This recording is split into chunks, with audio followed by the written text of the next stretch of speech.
O Brasil voltou a ultrapassar a média de 1.000 mortes por Covid-19 por dia. Já são mais de 8 milhões de casos. E você vai ver também. A produção da vacina Sputnik vai começar essa semana no Brasil, mas todas as doses serão exportadas. Depois de 2 semanas em isolamento, Mourão voltou hoje ao trabalho no Palácio do Planalto. Angela Merkel disse que as próximas semanas serão as mais difíceis da pandemia. A Europa aumentou as restrições para conter a propagação da Covid-19. Equipes de resgate buscam as vítimas e partes do avião que caiu no mar da Indonésia com 62 pessoas a bordo. Na Espanha, uma tempestade de neve provocou uma série de problemas e uma onda de frio deve chegar essa semana. Você vai ver a partir de agora no Jornal Toda Hora, edição da tarde.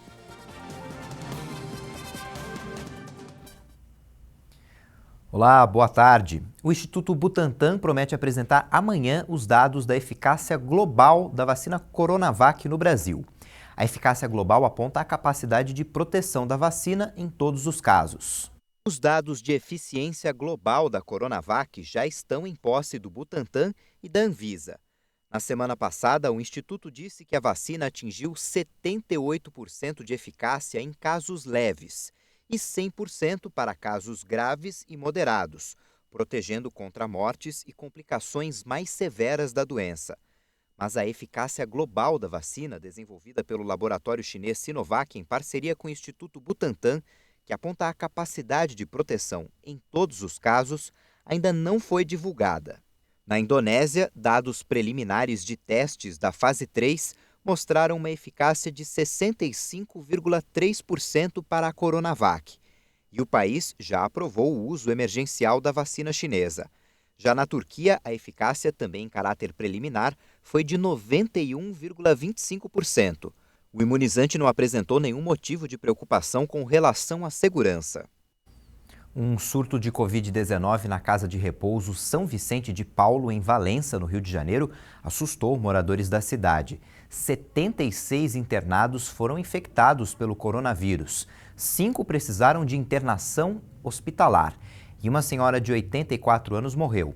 Além dos internos do asilo, 10 funcionários também testaram positivo e foram afastados de suas funções.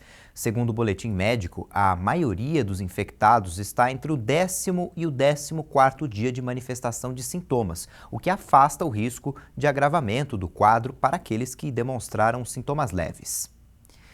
A produção da vacina russa Sputnik começa na sexta-feira no Brasil, mas todas as doses vão ser exportadas, já que ela ainda não tem a autorização da Anvisa para uso no país. Uma comitiva da União Química viaja hoje para a Rússia para validar o processo de fabricação da vacina no Brasil. O laboratório de Brasília da farmacêutica União Química vai começar a produzir a vacina Sputnik, mas todas as doses da vacina russa devem ser enviadas para países da América Latina, como a Argentina e a Bolívia, que já registraram o imunizante. No Brasil, a União Química aguarda a autorização da Agência Nacional de Vigilância Sanitária para iniciar os testes da fase 3, quando a vacina é aplicada na população para avaliação da eficácia de possíveis efeitos colaterais. A farmacêutica pretende ingressar com um pedido de uso emergencial da vacina, tão logo a Anvisa autorize os testes clínicos no país. Uma comitiva da União Química foi à Rússia para avaliar o processo de fabricação da vacina Sputnik. O diretor de negócios internacionais da farmacêutica brasileira, Rogério Rosso, afirmou que vai ser a primeira vacina contra a Covid-19 a ser totalmente produzida no Brasil, com total transferência de tecnologia para o país. Segundo ele, a previsão é de chegar à produção de 8 milhões de doses por mês ainda no primeiro semestre. A imunização com a vacina russa também tem que ser feita em 2 doses, com um intervalo de 21 dias. O Ministério da Saúde informou que o Brasil ultrapassou a média de 1.000 mortes por Covid pela primeira vez em 5 meses. O país já teve mais de 8 milhões de casos da doença. Mais 469 vítimas foram registradas em 24 horas. E o Brasil chegou a 203.100 mortes pela Covid-19 desde o início da pandemia. Também foram confirmados mais 29.792 novos diagnósticos de um dia para o outro, totalizando mais de 8.600.000 e 105 mil casos de coronavírus. A média móvel de mortes em 7 dias teve um novo aumento e chegou a 1.012 óbitos por dia. É a primeira vez que o número médio de vítimas supera a marca dos 1.000 desde 22 de agosto de 2020. E a média de casos confirmados no período passou para 53.176 diagnósticos. Com relação à evolução da pandemia por estados, 18 unidades da federação registraram alta: Amapá, Amazonas, Ceará, Distrito Federal, Goiás, Mato Grosso, Minas Gerais, Paraíba, Paraná, Piauí, Rio de Janeiro, Rio Grande do Norte, Rio Grande do Sul, Rondônia, Roraima, São Paulo, Sergipe e Tocantins. Outros 9 estados apresentaram estabilidade, com pouca variação no número de mortes: Acre, Alagoas, Bahia, Espírito Santo, Maranhão, Mato Grosso do Sul, Pará, Pernambuco e Santa Catarina. E dessa vez, nenhum estado apontou queda no número de óbitos pela Covid-19. Hoje, o governo federal apresentou ações para ajudar no combate à Covid no Amazonas. As medidas incluem o recrutamento de profissionais de saúde e a entrega de 10 leitos de UTI e 118 leitos clínicos no Hospital Universitário Getúlio Vargas, em Manaus. Em Belo Horizonte, hoje é o primeiro dia do comércio fechado para conter a contaminação pela Covid. A medida vale para atividades não essenciais. A decisão foi tomada depois que a capital mineira bateu recordes na taxa de ocupação de leitos de UTI. Os serviços essenciais, como farmácias, mercados e postos de combustível, podem abrir. E qualquer estabelecimento pode funcionar no sistema de entregas. As praças públicas permanecerão abertas e o zoológico da cidade pode, inclusive, receber visitas mais agendadas. Com alta médica, o vice-presidente Hamilton Mourão voltou hoje ao trabalho no Palácio do Planalto. Mourão passou 2 semanas em isolamento após testar positivo para o coronavírus. Mourão, que foi diagnosticado com Covid-19 no fim do ano passado, voltou nesta segunda-feira às atividades de rotina em seu gabinete em Brasília. Com 67 anos, a autoridade faz parte do grupo considerado de risco para a doença. O vice-presidente disse ter apresentado os sintomas mais pesados do coronavírus nos 3 primeiros dias da doença. Além da quarentena, Mourão também fez tratamento com medicamentos prescritos pela sua equipe médica, como a hidroxicloroquina. Eu tive 3 dias ali que realmente os sintomas foram mais pesados e depois eu tomei a medicação aí que é preconizada e a partir do 5º, 6º dia eu estava bem. Hamilton Mourão lamentou o alto número de vítimas da Covid e elogiou os profissionais de saúde. Ele também falou que pretende ser vacinado contra a Covid no Plano Nacional de Imunização, respeitando a ordem de prioridades.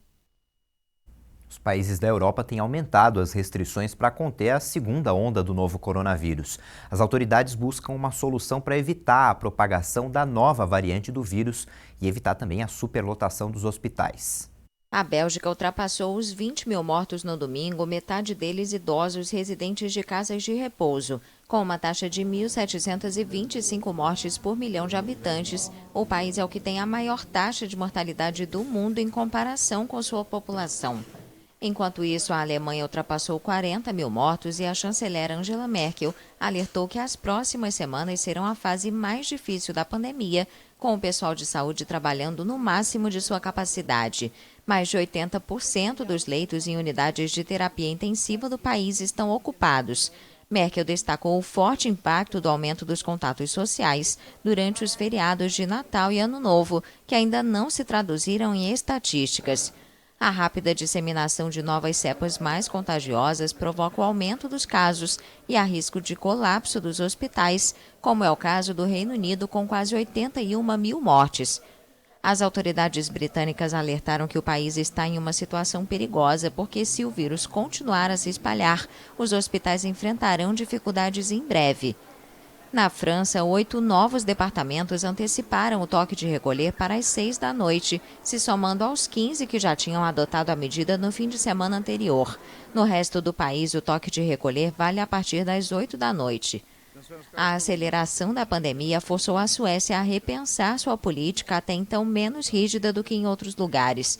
Mas as restrições também provocam tumultos. Na Dinamarca, onde os casos da cepa britânica estão aumentando, os protestos contra as condições impostas causaram confrontos com as forças de segurança e 9 pessoas foram presas no sábado. Dada a situação em Quebec, Canadá, um toque de recolher noturno entrou em vigor neste final de semana para impedir a segunda onda da Covid-19. A medida não tem precedentes em toda a província desde a pandemia de gripe espanhola há um século. Os governos buscam acelerar as campanhas de vacinação, cuja lentidão tem sido amplamente criticada. A China registrou o maior número de casos de Covid-19 em 5 meses.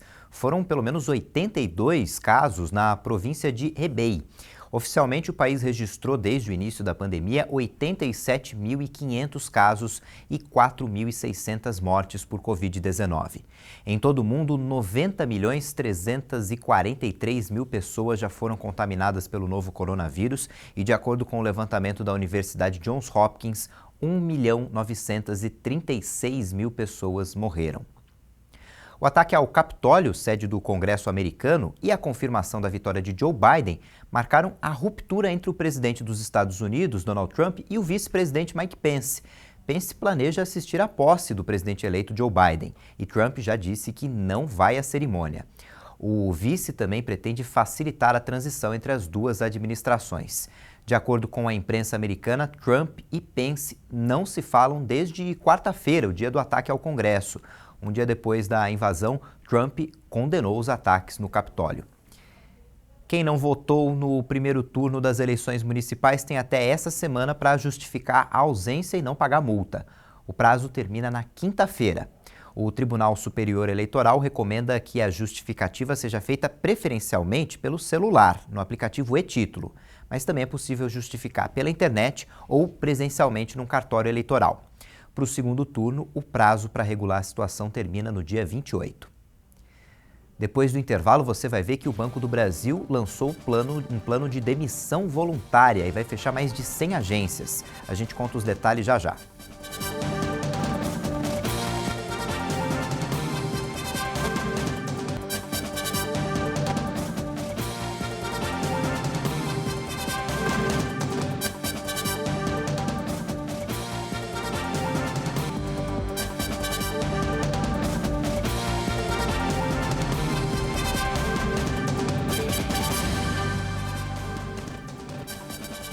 Estamos de volta a 1h18 no horário de Brasília. O Banco do Brasil anunciou hoje 2 programas de demissão voluntária. A previsão é de adesão de cerca de 5.000 voluntários e o fechamento de mais de 100 agências. O Banco do Brasil espera que a reorganização da rede de atendimento, juntamente com o fechamento de unidades, deva trazer uma economia líquida anual de R$ 353 milhões em 2021 e de cerca de R$ 2 bilhões e 700 milhões até 2025.